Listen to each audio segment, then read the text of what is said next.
Olá, sejam bem-vindos a mais um vídeo aqui no canal Plataforma Moretti. No canal são apresentados assuntos referentes à engenharia agrícola. Meu nome é Sabrina e atualmente estou no quarto período de engenharia agronômica. E hoje eu vou trazer para vocês esse vídeo referente a medidas de umidade, dando enfoque para os blocos de resistência. Vamos falar também das limitações e desvantagens de alguns usos, de alguns métodos, vantagens do uso de blocos e a melhor opção para a medição da umidade do solo. A gente tem várias técnicas de controle, seja via solo, via clima ou via planta. Via solo, a gente tem as medidas da umidade do solo e as medidas do potencial mátrico. Via clima, a gente tem estimativa da evapotranspiração e por turno de regra. E via planta, medidas de deficiência de água na planta e por detecção de sintomas de deficiência de água na planta. Monitorar a umidade do solo é fundamental na agricultura. Muitos produtores rurais utilizam ferramentas que auxiliam nessa tarefa, sendo o tensionômetro a mais comum dentre elas. Apesar de serem úteis no passado, esse equipamento é muito ultrapassado. Com o avanço da tecnologia, equipamentos muito mais modernos tornaram-se acessíveis, facilitando o dia a dia no campo.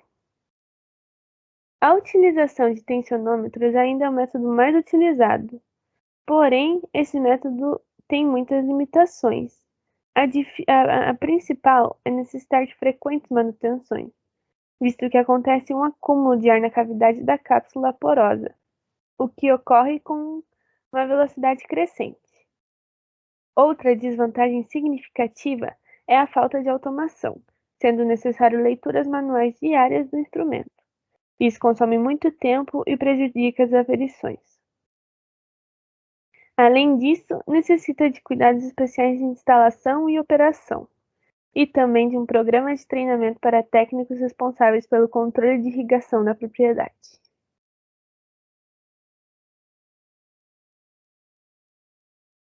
Os blocos de resistência elétrica utilizam a variação da resistência elétrica entre um par de eletrodos inseridos em blocos construídos de materiais capazes de absorver água, como cimento, argila, fibra de vidro, gesso, nylon. Os blocos enterrados absorvem ou perdem água, buscando entrar em equilíbrio com a umidade do solo. A resistência elétrica entre os eletrodos irá variar conforme a umidade do solo, ou seja, a resistência elétrica varia na razão inversa da umidade do solo. Os blocos têm vida útil na faixa de 3 a 5 anos de utilização. Eles são de fácil construção e manejo, e podem ser utilizados toda a faixa de água disponível no solo para as plantas. Eles oferecem condições de medições continuadas em campo e podem ter suas informações tratadas através de um sistema automatizado de medição. O desenho aqui, a figura, ela ilustra o bloco de gesso com suas dimensões, os 3 fios de conexões com o sensor da temperatura e os 2 fios de conexão com os eletrodos do resistor elétrico. No outro desenho, através de um corte do bloco de gesso, são ilustrados os eletrodos da resistência elétrica. Esses eletrodos são concêntricos, feitos de tubo de cobre eletrolítico com altura de 40 mm e totalmente perfurados para permitir um completo fluxo da umidade absorvida. Temos vários outros métodos, entre eles o método estufa, que consiste em pesar amostras úmidas e secas do solo e determinar diretamente o teor da umidade. Temos o método do tensionômetro, que é utilizado, como a gente falou antes, né? Que ele mede diretamente o potencial matricial da água no solo e indiretamente o teor da umidade no solo. Temos também o método TDR, conhecido como reflectometria no domínio do tempo. Ele se baseia na reflexão de pulsos elétricos propagados ao longo de uma sonda introduzida no solo. Temos o método do acetileno, que utiliza a medição de pressão do gás acetileno gerado pela reação da água com o carbureto do cálcio.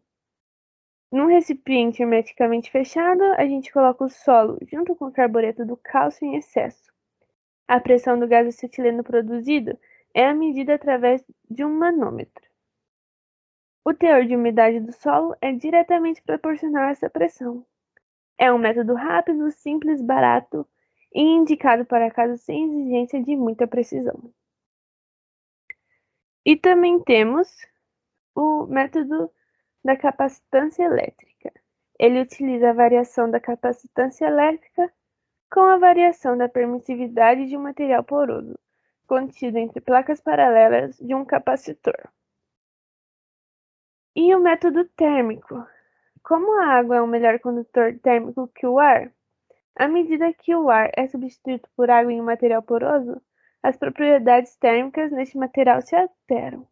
E com essa forma é feito a medição da umidade do solo. Essas foram as referências utilizadas para fazer o trabalho e muito obrigada pela atenção. Tenham todos uma ótima tarde.